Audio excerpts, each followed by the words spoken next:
और नई चीज बताएंगे और ध्यान से सुनना है। नई चीज और बहुत जरूरी है। देखो, शरीर के लिए गति, संतुलन और स्थिति की जानकारी, यानी हमारे शरीर की गति संतुलन कैसे होता है उसकी पूरी जानकारी के लिए ध्यान से सुनना है। ठीक है। बाल जिज्ञासा क्या है? बाल जिज्ञासा शरीर के लिए गति, संतुलन और स्थिति की जानकारी वेस्टिब्युलर सिस्टम देता है। कौन देता है? वेस्टिब्युलर सिस्टम देता है जानकारी। यह सिस्टम आंतरिक कान, क्या आंतरिक कान, इनर ईयर में स्थित होता है।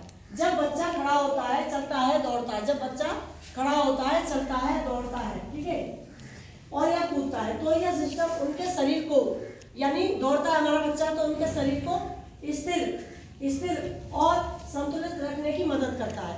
यानी गिर नहीं जाए बच्चा, कूदने पे कोई और गलत नहीं हो जाए, तो उसका क्या करता है? उसकी मदद करता है। ठीक है, मदद करता है। यह मस्तिष्क, यानी यह मस्तिष्क के हिस्सों से जुड़ा होता है। कहाँ से होता है? हमारे मस्तिष्क के हिस्सों से जुड़ा होता है।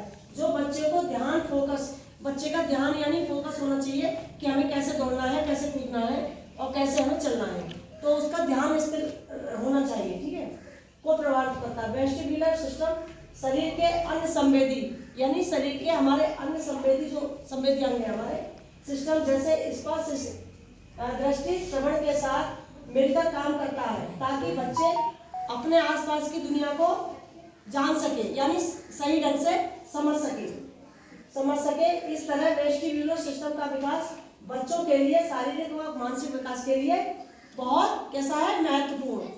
समझ गए? वेस्टिब्युलर ध्यान रखना क्या देता है? वेस्टिब्युलर का याद है तुम्हें? बिल्कुल ध्यान रखना है, इसको बिल्कुल नोट कर लेना कॉपी में।